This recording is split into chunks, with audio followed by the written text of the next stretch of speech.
I'm Greg Levine. I'm managing editor of Firedog Lake, and this is the party line for February 11th. As I'm taping this, tens of thousands are again amassing in Cairo's Tahrir Square and across the country.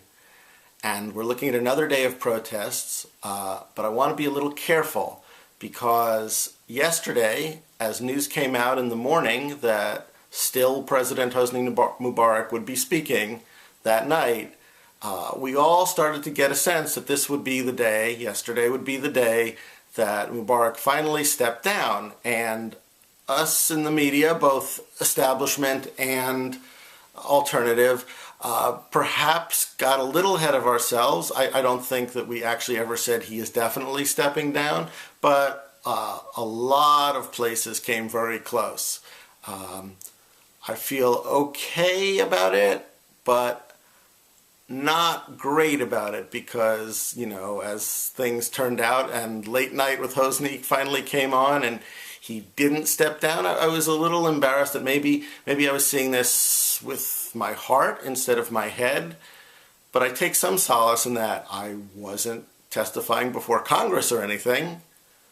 However, Leon Panetta, who is the head of the CIA, was doing just that before a House committee yesterday, and he too said that he believed that by the end of the day, Hosni Mubarak would resign the presidency of Egypt. Where did he get this information? Well, it turns out he got it from media reports, not from any particular intelligence on the inside. President Obama too was guilty. He made a speech in Michigan where he said that we were going to see history unfolding. Well, I mean, we are seeing history unfolding, but we know that Barack Obama thought we'd see a little more history unfolding, perhaps, last night than we actually wound up seeing.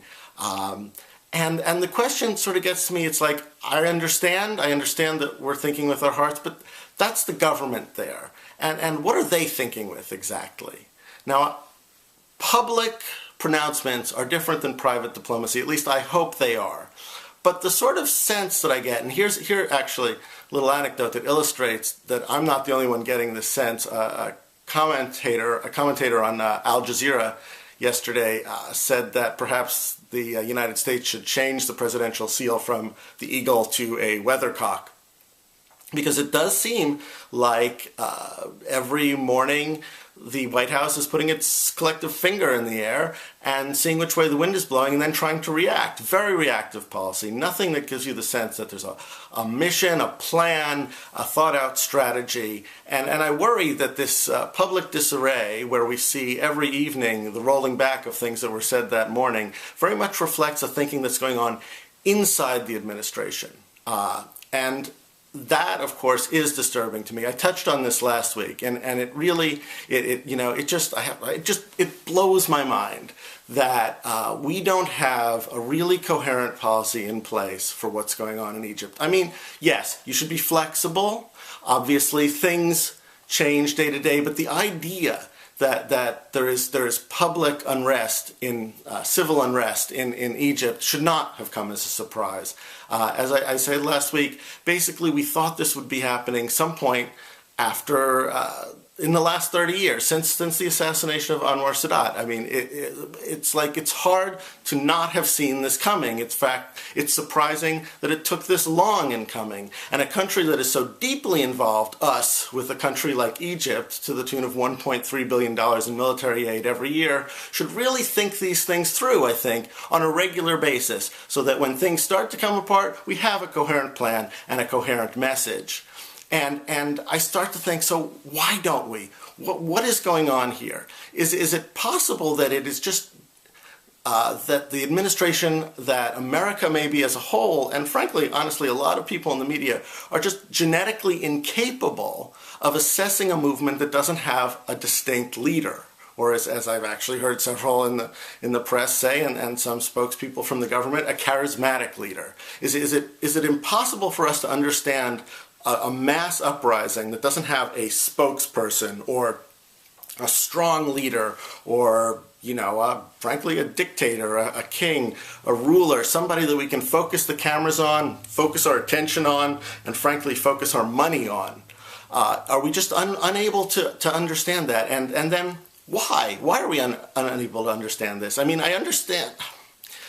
There is, I know, this American myth that, you know, we are a country of loners. It's the Wild West. It's the guy riding into town on horseback, the lone gunslinger who installs order in a chaotic world. But the fact is, that's a big freaking lie. That's not how America was built. America was built by collective struggle. It's not a lone gunslinger, it's a barn raising. The West wasn't settled by one guy, it was settled by wagon trains of people. This country was built on the backs of collective movements.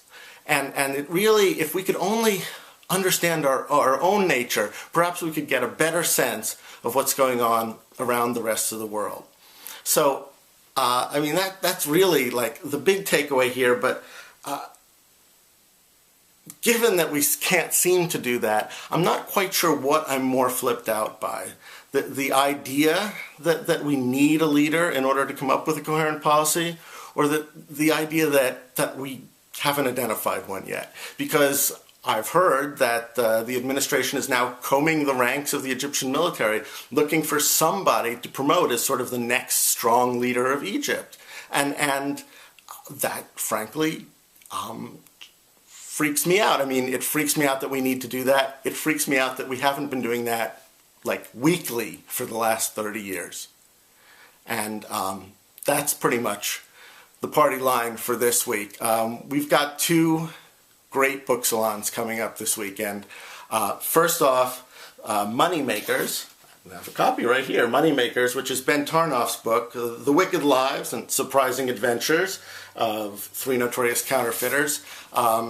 The author is going to talk with Elias Altman. And then on Sunday, we have insurance whistleblower Wendell Potter and his book, Deadly Spin, an insurance company insider, speaks out on how corporate PR is killing healthcare and deceiving Americans. We really have to shorten the titles after the colon. It's just, anyway, really interesting book. He's going to be chatting live with our very own Scarecrow.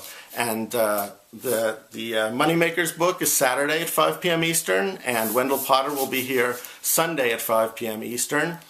And I really hope that you can join us, and join me next week for another edition of The Party Line.